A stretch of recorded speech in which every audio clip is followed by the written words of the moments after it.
Hello दोस्तों, स्वागत है आप सभी लोगों का। और जैसा कि आप लोग स्लाइड पर देख पा रहे होंगे, हिंदी भाषा के ध्वनि का वर्गीकरण। तो इसके पहले वाले पार्ट में तो हम लोगों ने स्वर ध्वनि का वर्गीकरण पढ़ ही लिया था।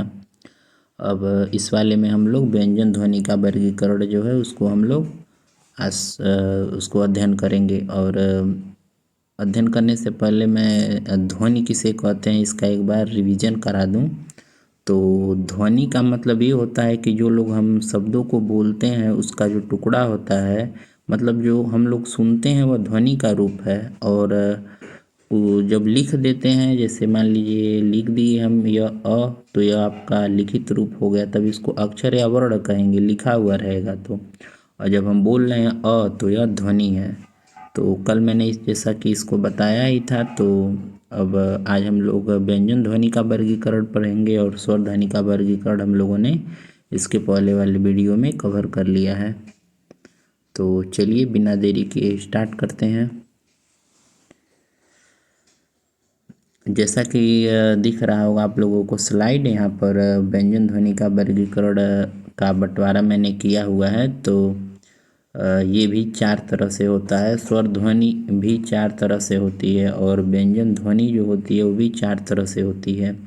तो पहला आप लोगों का यह उच्चारण प्रयत्न के आधार पर, दूसरा है आप लोगों का उच्चारण स्थान के आधार पर, और तीसरा है आप लोगों का प्राण तत्व के आधार पर, और चौथा है आप लोगों का स्वर यंत्र के आधार पर। तो इस तरह से जो व्यंजन ध्वनि होती है वो भी चार तरह से होती है और स्वर ध्वनि भी आप लोगों का चार तरह से था ही। तो आप लोग याद रखिएगा कि व्यंजन ध्वनि कितने प्रकार की होती है। तो व्यंजन ध्वनि चार तरह से होती है, उच्चारण प्रयत्न के आधार पर, उच्चारण स्थान के आधार पर, प्राण तत्व के आधार पर, और आपका स्वर यंत्र के आधार पर। तो चलिए पहला वाला इसका देखते हैं, उच्चारण प्रयत्न के आधार पर ध्वनि का वर्गीकरण कितने तरह से फिर किया गया है। पहले ध्वनि का वर्गीकरण दो तरह से, स्वर ध्वनि और व्यंजन ध्वनि। फिर व्यंजन ध्वनि का वर्गीकरण आप लोगों का चार तरह से। अब उस चारों में फिर पहला वाला आप लोगों का उच्चारण प्रयत्न के आधार पर है, तो फिर उसका भी बंटवारा किया गया है। नेक्स्ट स्लाइड पर आप लोग देख सकते हैं। अब उच्चारण प्रयत्न जो उसका पहला था, तो उसमें आप लोगों का इसका ये 8 प्रकार है। आप लोग देख पा रहे होंगे, पहला आप लोगों का स्पर्शी है, दूसरा स्पर्श संघर्षी है, तीसरा आप लोगों का संघर्षी है, चौथा आप लोगों का अनुनासिक है, पांचवा आप लोगों का पार्श्विक है, छठवां आप लोगों का लुंठित है, सातवां आप लोगों का उत्क्षिप्त है, और आप लोगों का आठवां यहाँ पर अर्धस्वर है। तो एक एक करके हम लोग समझेंगे और देखेंगे कि किस में क्या क्या आता है, क्योंकि पेपर में इसी तरह से आता है कि वर्ड दे देगा, पूछेगा कि इसका प्रकार बताइए। तो चलिए पहला वाला स्पर्शी देखते हैं, स्पर्शी कितने तरह का होता है। आप लोग इसको याद रखिएगा कि उच्चारण प्रयत्न के आधार पर जो ध्वनि होती है कुल 8 तरह की होती है।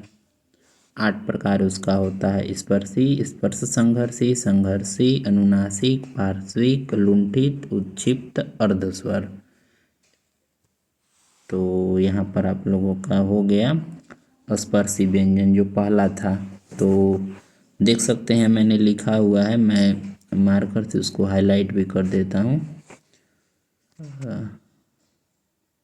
चलिए, जिन व्यंजनों का उच्चारण करते समय जीभ मुंह के अलग अलग हिस्सों को छूती है उन्हें स्पर्श व्यंजन कहते हैं। क से म तक के सभी व्यंजन स्पर्श व्यंजन हैं, इनकी संख्या 25 होती है। तो आप लोगों को पता ही होगा, न पता हो तो जान लीजिए, क से लेकर म तक के जितने भी व्यंजन हैं वह स्पर्श व्यंजन है।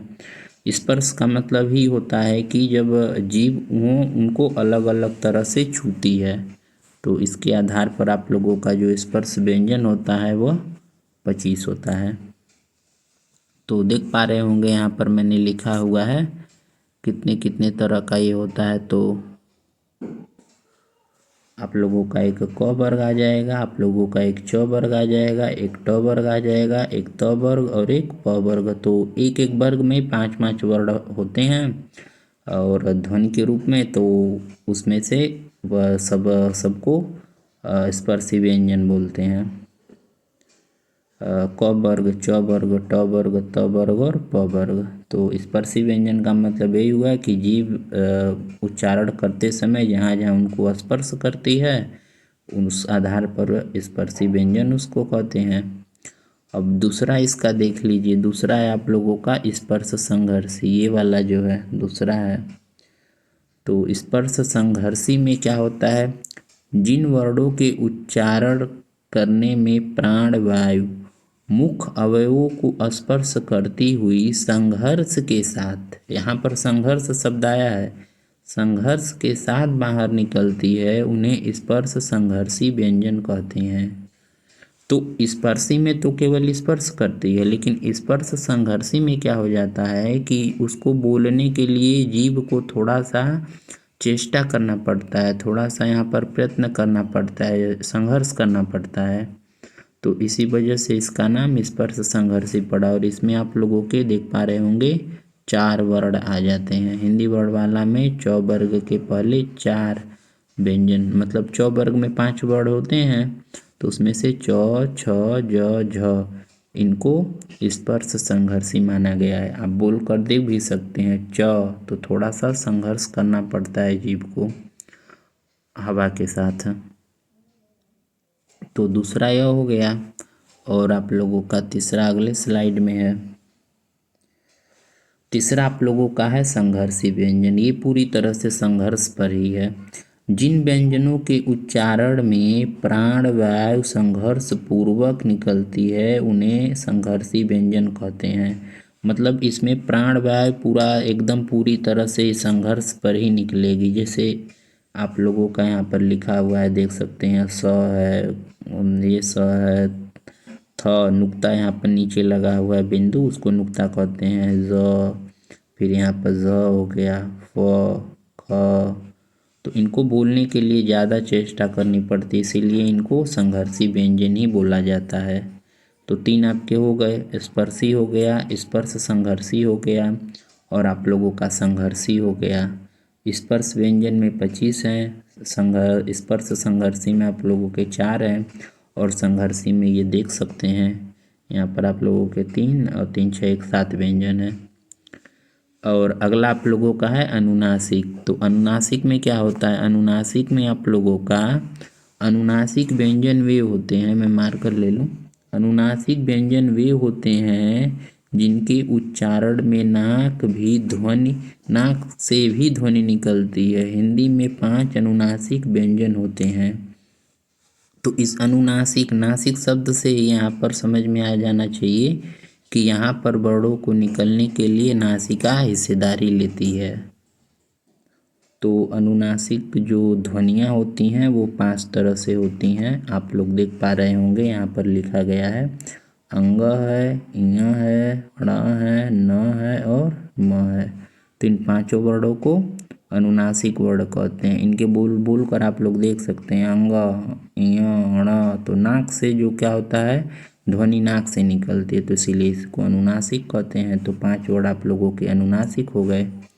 अब अगला देखते हैं। अगला आप लोगों का है पार्श्विक, 5वां वाला। तो पार्श्विक किसे कहते हैं, तो यहाँ पर आप लोग लिखा हुआ है, देख पा रहे होंगे, पार्श्विक व्यंजन, लेटरल कॉन्सोनेंट। यह व्यंजन होता है जिसका उच्चारण करते समय जीभ जो होती है मध्य में स्पर्श करती है। करते समय जीभ मध्य में स्पर्श कर लेती है और वायु उसके दोनों ओर से निकलती है। हिंदी में ल एकमात्र पार्श्विक व्यंजन है। पार्श्विक व्यंजन का बाद जब भी आएगा तो आप लोग एक ही व्यंजन का याद रखिएगा, ल व्यंजन है। इसमें क्या होता है, जैसे जब बोलते हैं ल तो जीभ ऊपर जाकर तालु में स्पर्श करती है और जो हवा होती है दोनों साइड से निकलती है, तो इसीलिए इसको पार्श्विक कहा गया है। पार्श्व करती है थोड़ा सा जगह छोड़कर। तो पार्श्विक व्यंजन आपका एक हो गया। अलुंठित में क्या होता है, लुंठित व्यंजन वे होते हैं जिनके उच्चारण में जिह्वा मुड़कर लुंठित हो जाती है। मुड़कर मतलब मुड़ना, उसी को लुंठित होना कहते हैं। लुंठित होकर तालु या मूर्धा से स्पर्श करती है। यहाँ पर आपकी जिह्वा मुड़ जाएगी और तालु या मूर्धा को स्पर्श करेगी। तो हिंदी में शुद्ध रूप से कोई भी लुंठित व्यंजन नहीं है, लेकिन कुछ भाषाओं में इन्हें पाया जाता है, जैसे र को लुंठित व्यंजन माना गया है। तो यहाँ पर आप लोगों का लुंठित में एक आ जाएगा। ये आता है पेपर में कि अरे लुंठित व्यंजन कौन सा है और पार्श्विक कौन है, पिछले प्रश्न पत्रों में यह पूछा हुआ है, तो आप लोग इसको याद रखिएगा। और एक इस तरह का व्यंजन देखिए होता है, अभी हाल फिलहाल में इसको अरे जो व्यंजनों में शामिल कर लिया सरकार, तो इसके लिए एक नोटिस निकला था, अभी मैं उसको दिखाऊंगा, यहाँ पर पीछे है।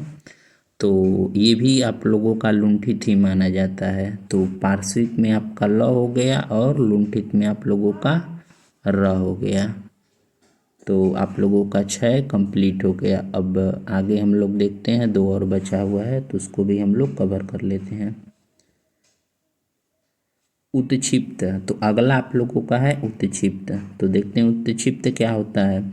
उत्क्षिप्त व्यंजन वे होते हैं जिनके उच्चारण में जीभ अचानक ऊपर की ओर उछलती है। उछलने को ही उत्क्षिप्त कहा जाता है और फिर नीचे आकर सामान्य स्थिति में लौटती है। तो यहाँ पर आपकी जो जीवा रहेगी उछलेगी इन शब्दों को बोलने पर, इसीलिए इनको उत्क्षिप्त कहा जाता है। जैसे ड़ ढ, तो इनको बोलने पर जीभ आप देख रहे होंगे कि उछल जा रही है, फिर धीरे से नीचे आ रही है। तो उत्क्षिप्त व्यंजन आप लोगों के 2 हो गए, ड और ड। और आप लोगों का लास्ट है अर्धस्वर। तो अर्धस्वर इसे क्यों कहते हैं, क्योंकि अर्धस्वर ध्वनियाँ वो होती हैं जो न पूरी तरह से स्वर होते हैं और न पूरी रूप से व्यंजन होते हैं, मतलब आधे दोनों होते, इसीलिए अर्धस्वर इसको कहा जाता है। और अर्धस्वर में आप लोगों का 2 व्यंजन है, एक य है एक व है। तो 2 व्यंजन आप लोगों के अर्धस्वर में हो गए।